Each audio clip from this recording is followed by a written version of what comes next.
40-ാം ദശകം. പൂതനാമോക്ഷം. തദനു നന്ദമന്ദശുഭാസ്പദം നൃപപുരീം കരദാനകൃതേ ഗതം സമവലോക്യ ജഗാദഭവത്പിതാ വിദിതകംസസഹായ ജനോദ്യമാ.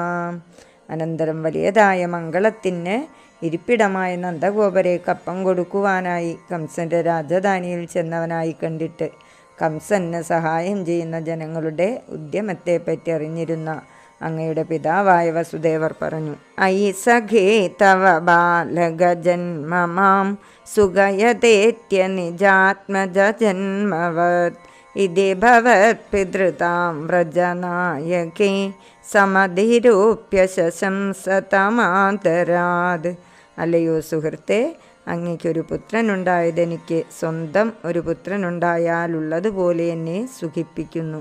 ഇങ്ങനെ പറഞ്ഞ് അങ്ങയുടെ പിതാവെന്നുള്ള സ്ഥാനത്തെ നന്ദഗോപരിൽ ആരോപിച്ചിട്ട് അദ്ദേഹത്തോട് വിനയപൂർവം പറഞ്ഞു: ഇഹച സന്ധ്യ നിമിത്തശതാനി തേ കടകസീംനി തദോ ലഘുഗമ്യതാം ഇതി ച തദ്വജസാ വ്രജനായകോ ഭവതപായഭിയാദ്രുതമായയൗ.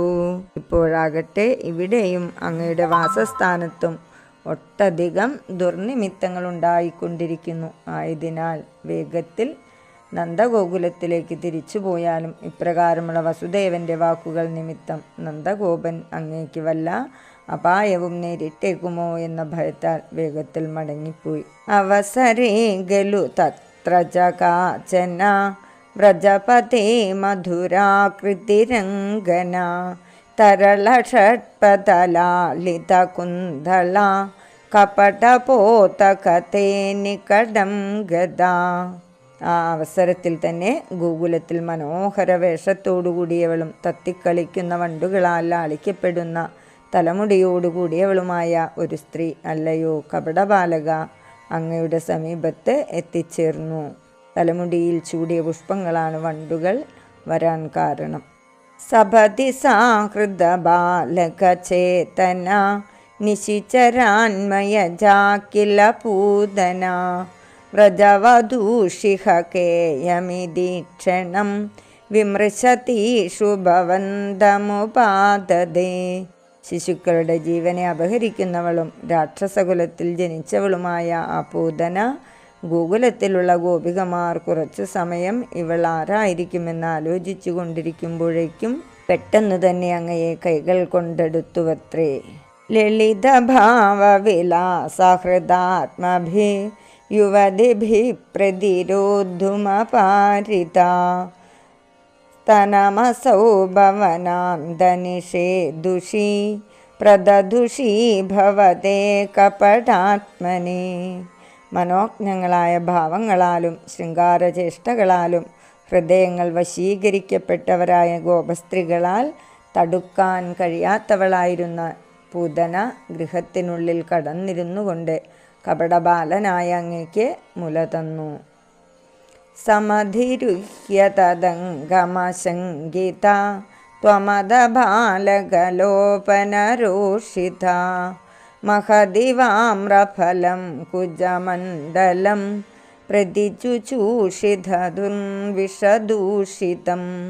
അനന്തരം അനേകം ശിശുക്കളെ വധിച്ചതിനാൽ കോപിപ്പിക്കപ്പെട്ടിരുന്ന അങ്ങ് മടികൂടാതെ തന്നെ അവളുടെ മടിയിൽ കയറിയിരുന്ന് കഠിനമായ വിഷത്താൽ ദുഷിക്കപ്പെട്ടതും വൃത്താകാരത്തിലുള്ളതുമായ അവളുടെ മുലയെ വലിയ മാമ്പഴത്തെ എന്ന പോലെ നന്നായി പാനം ചെയ്തു. അസുഭിരേവ സമം ദയതി ത്വയി സ്തനമസൗ സ്തനിതോപമനിസ്വന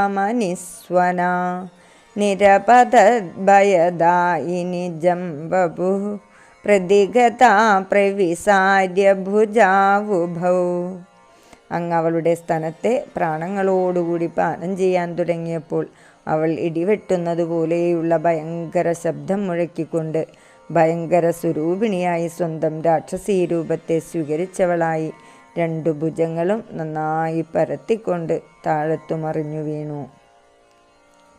ഭയദഘോഷണ ഭീഷണ വിഗ്രഹ ശ്രവണദർശന മോഹിതവല്ലവേ വ്രജപതി തദുരസ്ഥലഖേലനം നനുഭവന്ധമഘൃന്നത ഗോപികാഃ.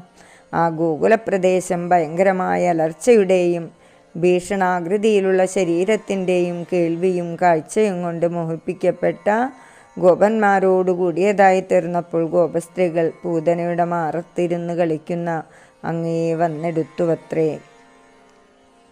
ഭുവനമംഗളനാമഭിരേവത്തെ യുവതിഭിർബഹുതാ കൃതരക്ഷണ ത്വമയിവാതനികേതനനാഥമാം അഘതയൻ ഗുരുതാവകസേവകം. അലയോ ഗുരുവായൂരപ്പ, ഗോപസ്ത്രീകളാൽ ലോകമംഗളകാരികളായ അങ്ങയുടെ നാമങ്ങൾ കൊണ്ടു തന്നെ പല പ്രകാരത്തിൽ രക്ഷാകർമ്മങ്ങൾ ചെയ്യപ്പെട്ടവനായ അങ്ങ് എന്നെ രോഗങ്ങളില്ലാത്തവനാക്കി അങ്ങയുടെ സേവകനാക്കണമേ. വിഷ്ണു ഭഗവാന്റെ വിവിധ നാമങ്ങൾ ചൊല്ലിക്കൊണ്ട് ശിശുവിന് രക്ഷാകർമ്മം നിർവഹിച്ചതായി ഭാഗവതത്തിൽ സവിസ്തരം വിസ്തരിച്ചിട്ടുണ്ട്. ശ്രീഹരയേ നമ. ഗോപിക ജീവനസ്മരണം. ഗോവിന്ദ ഗോവിന്ദ. ശ്രീ ഗുരുവായൂരപ്പ ശരണം.